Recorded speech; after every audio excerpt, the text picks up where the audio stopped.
जय हिंद दोस्तों। आज की वीडियो में मैं बतलाने जा रहा हूँ आप लोगों को रासायनिक समीकरण संतुलित करने की विधि।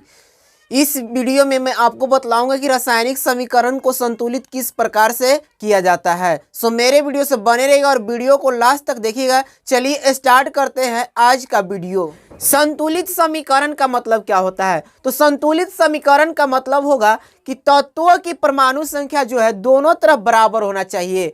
तत्वों की परमाणु संख्या क्या होना चाहिए? दोनों तरफ बराबर होना चाहिए। जैसे कि यहाँ पे कुछ तत्व दिए गए हैं, इनकी परमाणु संख्या दोनों तरफ क्या होना चाहिए? बराबर होना चाहिए। जैसे कि बाएं तरफ भी और दाएं तरफ भी दोनों तरफ क्या होना चाहिए? परमाणु संख्या बराबर। तो वह समीकरण क्या कहलाएगी? संतुलित कहलाएगी। और तत्वों की परमाणु संख्या यदि दोनों तरफ बराबर नहीं हो तो क्या कहलाएगी वह समीकरण? वैसे समीकरण को हम असंतुलित समीकरण कहते हैं। यहाँ पे देखिए हाइड्रोजन की परमाणु संख्या 2 दिया गया है, यहाँ पे क्लोरीन की परमाणु संख्या 2 दिया गया है। तो यहाँ पे दो इस तरफ देखेंगे, एरो के इस तरफ ध्यान से देखिएगा, एरो के इस तरफ क्या है? हाइड्रोजन की परमाणु संख्या कितना है? 2 है। और क्लोरीन की परमाणु संख्या भी क्या है? 2 दिया गया है। यहाँ पे एरो के इधर दाहिने तरफ, एरो के दाहिने तरफ पे देखिएगा हाइड्रोजन की परमाणु संख्या इसे 2 में मल्टीपल किया गया है तो 2 हो जाएगा। और क्लोरीन की भी परमाणु संख्या क्या है? 2 है। यानी कि दोनों तरफ परमाणु संख्या क्या है? बराबर बराबर है। यहाँ पे मैं लिख करके बतला रहा हूं, बाईं तरफ,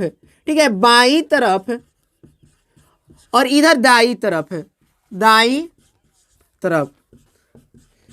ध्यान समझिएगा, यहां पे मैं लिख देता हूं सबसे पहले हाइड्रोजन, ठीक है, और यहां पे क्लोरीन, हाइड्रोजन और यहाँ पे क्लोरीन। हाइड्रोजन यहाँ पे दिया गया, हाइड्रोजन के बाएं तरफ देखिएगा ध्यान से, हाइड्रोजन के बाएं तरफ परमाणु संख्या कितना है? 2 है। हाइड्रोजन के बाएं तरफ परमाणु संख्या क्या है? 2 है। और यहाँ पे क्लोरीन के बाएं तरफ परमाणु संख्या क्या है? 2 है। ध्यान समझिएगा। इसके बाद में यहाँ पे देखिए हाइड्रोजन की परमाणु संख्या यहाँ भी क्या है? 2 दिया गया है। 2 कैसे होता है? जैसे कि यहाँ पे लिखा हुआ है HCl, इसमें हम 2 से मल्टीपल करते हैं तो 2 से मल्टीपल करने का मतलब क्या है कि यहाँ पे हाइड्रोजन के लिए भी 2 से मल्टीपल है और क्लोरीन के लिए भी क्या है? 2 से मल्टीपल है। तो यहाँ पे दाईं तरफ हाइड्रोजन की परमाणु संख्या कितना हो जाएगा? 2। और क्लोरीन की भी परमाणु संख्या क्या हो जाएगा? 2 हो जाएगा। तो तत्वों की परमाणु संख्या यहाँ देखिए, ध्यान समझिएगा, तत्वों की परमाणु संख्या क्या है? हाइड्रोजन के बाईं तरफ भी 2 और दाईं तरफ भी 2 हो गया। क्लोरीन के बाईं तरफ भी 2 और यहाँ पे दाईं तरफ भी 2 हो गया। तो दोनों तरफ, बाईं तरफ और दाईं तरफ, दोनों तरफ परमाणु संख्या, यदि तत्वों का परमाणु संख्या दोनों तरफ बराबर आ जाए तो वह समीकरण संतुलित कहलाएगी। यानी कि ये जो दिया गया समीकरण क्या है? संतुलित है। ये वाला ऊपर वाला जो दिया गया समीकरण क्या है? संतुलित है। संतुलित है। ऊपर वाला समीकरण क्या है? संतुलित है, ठीक है, संतुलित है। अब नीचे वाले समीकरण को हम देखेंगे ध्यान से। यहाँ पे देखिए हाइड्रोजन दिया गया 2 और ऑक्सीजन दिया गया 2। हाइड्रोजन यहाँ पे देखिए, नीचे वाले की मैं बात कर रहा हूँ, यहाँ पे हाइड्रोजन और ऑक्सीजन दिया गया है। हाइड्रोजन की परमाणु संख्या बाईं तरफ में यहाँ पे कितना है? 2 है। और ऑक्सीजन की परमाणु संख्या बाईं तरफ में कितना है? 2 है। लेकिन यहाँ पे एरो के दाईं तरफ बात करें, यहाँ पे एरो जो दिया गया, एरो के दाईं तरफ बात करें तो हाइड्रोजन की परमाणु संख्या कितना है? 2 है। लेकिन ऑक्सीजन की परमाणु संख्या क्या है? 1 है। हाइड्रोजन की परमाणु संख्या यहाँ पे कितना? 2 है। और ऑक्सीजन की परमाणु संख्या कितना? 1 है। तो दोनों तरफ परमाणु संख्या यहाँ पे देखिए, हाइड्रोजन की परमाणु संख्या बराबर है लेकिन ऑक्सीजन की परमाणु संख्या क्या है? बराबर नहीं है। जब परमाणु संख्या बराबर नहीं है तो वैसे समीकरण को हम क्या कहते हैं? असंतुलित समीकरण कहते हैं। इसलिए सेकंड समीकरण क्या हो जाएगा? तो सेकंड समीकरण असंतुलित समीकरण कहलाएगा। असंतुलित सेकंड समीकरण क्या कहलाएगा? असंतुलित समीकरण कहलाएगा। तो यह असंतुलित समीकरण हो गया। अब इसी समीकरण को संतुलित करने की विधि मैं इस वीडियो में बतलाने वाला हूं। सो मेरे वीडियो से बने रहिएगा और वीडियो को लास्ट तक देखिएगा। चलिए अब मैं एक एक समीकरण को संतुलित करके बतला रहा हूं कि किस प्रकार से संतुलित किया जाए। को मैं संतुलित कर करके बतलाऊंगा आपको कि किस प्रकार से संतुलित किया जाता है। यह समीकरण जो संतुलित करने का तरीका मैं बतलाने जा रहा हूं, इसको बोला जाता है अनुमान द्वारा संतुलन विधि। इस तरीके को हम क्या बोलेंगे? अनुमान द्वारा संतुलन विधि। अनुमान के द्वारा कैसे संतुलित किया जाता है समीकरण को। और एरो के दाईं ओर कितना है? दोनों तरफ क्या करना पड़ेगा? आपको तत्वों की परमाणु संख्या को बराबर करना पड़ेगा। तो चलिए किस प्रकार से बराबर किया जाता है उसके बारे में बतला रहा हूं। यहाँ पे समीकरण क्या देगा? Mg plus HCl arrow Mg plus Cl2 plus H2। यहाँ पे मैं लिख दे रहा हूं समीकरण के लिए दाईं ओर और बाईं ओर। यहाँ पे मैं लिखता हूं बाईं ओर, बाईं ओर, और यहाँ पे मैं लिख देता हूं दाईं ओर, दाईं ओर। अब यहाँ पे देखिए दोनों जो यहाँ पे ये जो दिए गए समीकरण है, इसमें जो भी तत्व दिए गए हैं उन तत्व को मैं यहाँ पे लिख रहा हूँ। इनमें मैं क्या कर रहा हूँ, तत्वों को लिख रहा हूँ। जैसे कि यहाँ पे लिख रहा हूँ Mg, ठीक है। इसके बाद में यहाँ पे हाइड्रोजन हो जाएगा और इसके बाद में यहाँ पे कैलोरीन हो जाएगा। मैग्नीशियम, हाइड्रोजन और कैलोरीन, तीन तत्व यहाँ पे दिए गए हैं। तीन तत्वों को मैंने क्या किया, अलग अलग यहाँ पे लिख लिया है। जैसे कि मैग्नीशियम, हाइड्रोजन और यहाँ पे कैलोरीन, तीन तत्व हो गए। अब यहाँ पे देखिए एरो के इधर वाला पार्ट जो है इसको हम बोलते हैं बाईं ओर। एरो के इधर वाला पार्ट को हम क्या बोलेंगे, बाईं ओर, और एरो के इधर वाले पार्ट को हम क्या बोलेंगे, दाईं ओर। तो एरो के बाईं ओर की पहले तत्वों की परमाणु संख्या लिखेंगे। जैसे कि मैग्नीशियम का परमाणु संख्या कुछ भी नहीं दिया गया है, तो इसका परमाणु संख्या कितना होगा, 1 होगा। इसके बाद में हाइड्रोजन की परमाणु संख्या यहाँ पे कुछ नहीं दिया गया है, यानी कि इसका भी परमाणु संख्या कितना होगा, 1 होगा। और यहाँ पे कैलोरीन की परमाणु संख्या कुछ नहीं दिया गया है, तो यहाँ भी कैलोरीन की परमाणु संख्या कितना हो जाएगा, 1 हो जाएगा। तो अब मैग्नीशियम, हाइड्रोजन और क्लोरीन तीनों की परमाणु संख्या इधर बाईं ओर कितना कितना है, 1 1 1 आया। अब दाईं ओर परमाणु संख्या हम देखेंगे कितना कितना देगा है। जैसे कि यहाँ पे मैग्नीशियम और यहाँ पे कैलोरीन, यहाँ पे मैग्नीशियम की परमाणु संख्या क्या है, कुछ भी नहीं दिया गया है, तो मैग्नीशियम की परमाणु संख्या 1 हो जाएगा। कैलोरीन की परमाणु संख्या यहाँ पे 2 हो जाएगा, क्योंकि कैलोरीन की परमाणु संख्या 2 दिया गया है। और यहाँ पे हाइड्रोजन की परमाणु संख्या क्या हो जाएगा, 2 हो जाएगा।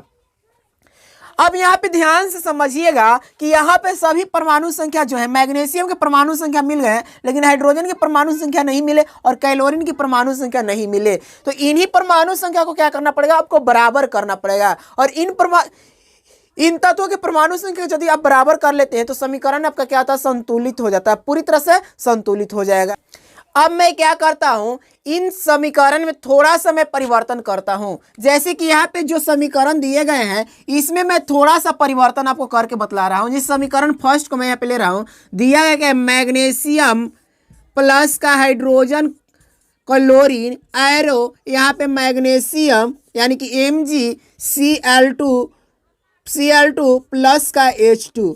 यहाँ पे ध्यान से देखिए कि सभी की परमाणु संख्या मैंने गिन कर यहाँ पे आपको बताया कि कितने किसकी परमाणु संख्या है। अब यहाँ पे क्या पे हाइड्रोजन की परमाणु संख्या 2 है, तो आपको बाईं तरफ भी हाइड्रोजन की परमाणु संख्या क्या करना पड़ेगा, 2 होगा। जैसे कि यहाँ पे देख रहे हैं हाइड्रोजन की परमाणु संख्या दाईं तरफ कितना है, 2 है, तो बाईं तरफ भी क्या करना पड़ेगा, 2 करना पड़ेगा। तो 2 लाने के लिए इसमें हम क्या करते हैं, 2 से गुना करते हैं। ठीक है, 2 लाने के लिए हम क्या करते हैं, 2 से गुना करते हैं। लेकिन यहाँ पे 2 से गुना करने का मतलब क्या होगा कि हाइड्रोजन में भी 2 से मल्टीपल हो गया और क्लोरीन में भी 2 से मल्टीपल हो गया। तो हाइड्रोजन में 2 से मल्टीपल हो गया, क्लोरीन में भी 2 से मल्टीपल हो गया। तो इस तरह से यहाँ पे देखिए कि इसकी परमाणु संख्या कितनी हो जाएगी। यहाँ पे मैग्नीशियम की बात करें, हाइड्रोजन और क्लोरीन, ठीक है, इस तरह से हो गया। मैग्नीशियम की परमाणु संख्या यहाँ पे 1 है, तो यहाँ पे 1 होगा, और यहाँ पे मैग्नीशियम की परमाणु संख्या 1 है, यहाँ भी 1 हो जाएगा। लेकिन हाइड्रोजन की परमाणु संख्या यहाँ पे 2, तो यहाँ पे 2 हो जाएगा, और हाइड्रोजन की परमाणु संख्या यहाँ भी क्या दिया गया, 2 दिया गया है। कैलोरीन की भी परमाणु संख्या यहाँ पे बोले क्या कि दोनों में मल्टीपल होगा, दोनों में गुना होगा,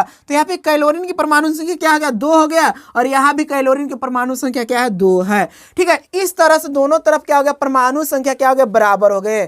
क्या किया गया, तो सिर्फ इसमें 2 से मल्टीपल किया गया है। ठीक है, इसमें क्या किया गया, 2 से सिर्फ मल्टीपल किए, और 2 से मल्टीपल करने के बाद दोनों तरफ क्या हो गया, परमाणु संख्या बराबर हो गई। इसलिए यह समीकरण, पहले वाला समीकरण असंतुलित था, लेकिन यह समीकरण क्या हो गया, संतुलित हो गया। यह समीकरण क्या हो गया, संतुलित हो गया। तो इस प्रकार से समीकरण को संतुलित किया जाता है। दोनों तरफ के परमाणु संख्या को क्या कर दिया जाता है, बराबर किया जाता है। चलिए मैं सेकंड वाले को हल करके बतला रहा हूं कि सेकंड वाले किस प्रकार से संतुलित किया जाएगा।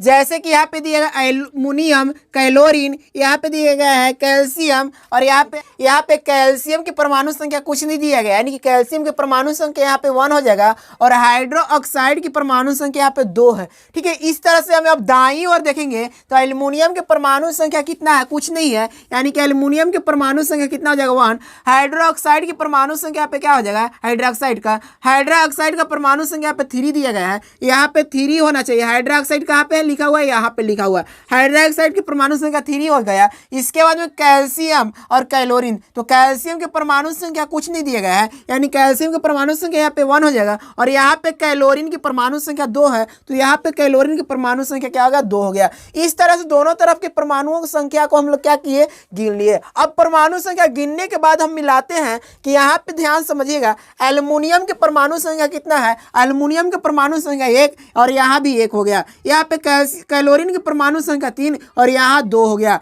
ठीक है, यहाँ पे कैल्शियम की परमाणु संख्या 1 और यहाँ कैल्शियम की परमाणु संख्या क्या हो गया, 1 हो गया। हाइड्रोक्साइड की परमाणु संख्या यहाँ पे 2 और यहाँ पे 3 हो गया। तो दोनों तरफ की परमाणु संख्या बराबर नहीं हुए। अब इन्हीं परमाणु संख्या को क्या करना है, बराबर करना है। तो बराबर करने के लिए समीकरण थोड़ा सा हम परिवर्तन करेंगे। जैसे कि समीकरण क्या दिया गया है, एल्युमिनियम यानी कि AlCl3 plus CaOH2 arrow AlOH3 plus CaCl2 इस तरह से। यहाँ पे अब क्या करना होगा, सबसे पहले एल्युमिनियम के परमाणु संख्या समान है, इसको छेड़छाड़ नहीं करना है। यहाँ पे क्लोरीन की परमाणु संख्या 3 है, ध्यान से देखिए, यहाँ पे क्लोरीन की परमाणु संख्या 3 है, लेकिन यहाँ पे क्लोरीन की परमाणु संख्या क्या है, 2 है।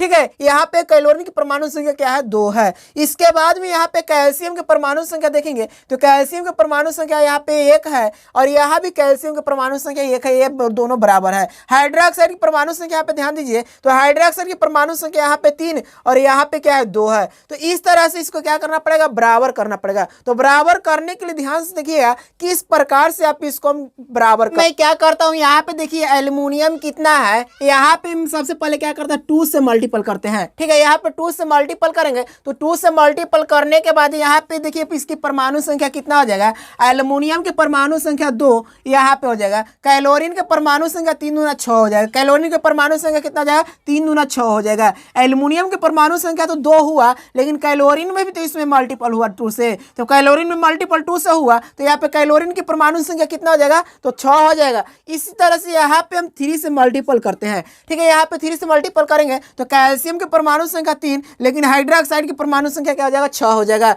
तो इस तरह से यहाँ पे एल्युमिनियम की परमाणु संख्या 2 करना होगा, यानी कि यहाँ भी 2 से मल्टीपल करना होगा। एल्युमिनियम में यहाँ 2 से मल्टीपल करेंगे, 2 एल्युमिनियम की परमाणु संख्या हो गया, लेकिन हाइड्रोक्साइड की परमाणु संख्या यहाँ पे कितना होगा, 3 दूना 6, यहाँ पे 6 हो गया। ठीक है, इस तरह से यहाँ पे कैल्शियम के परमाणु संख्या यहाँ पे 6 है, तो यहाँ 6 कैल्शियम के परमाणु संख्या यहाँ पे कितना है, तो कैल्शियम के परमाणु संख्या यहाँ पे 3 है। ठीक है, कैल्शियम के परमाणु संख्या कितना है, 3 है, तो कैल्शियम के परमाणु संख्या 3 लाने के लिए यहाँ पे 3 से गुना करना पड़ेगा। लेकिन यहाँ पे क्लोरीन की परमाणु संख्या 6 है, तो यहाँ पे क्लोरीन की भी परमाणु संख्या क्या होगा, 6 हो गया। अब इस परमाणु संख्या को हम गिन करके लिखते हैं, तो यहाँ पे ध्यान समझिए, इस तरह से हम लिखेंगे।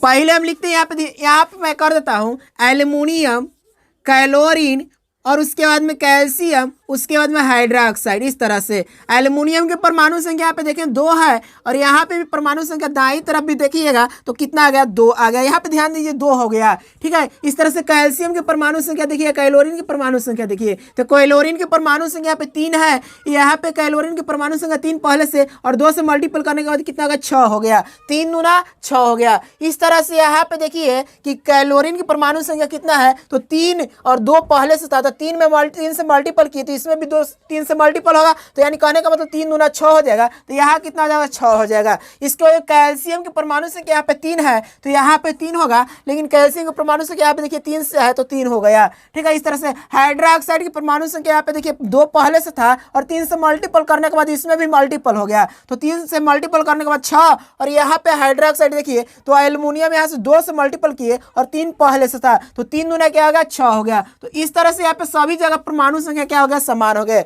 तो यह समीकरण क्या हो गया, ये वाला समीकरण जो हो गया अब संतुलित हो गया। तो इस प्रकार से किसी भी समीकरण को अनुमान विधि द्वारा संतुलित किया जाता है। यदि वीडियो अच्छा लगा है तो लाइक करें, शेयर करें और इसी प्रकार के वीडियो देखने के लिए मेरे चैनल को सब्सक्राइब करना ना भूलें। Thanks for watching.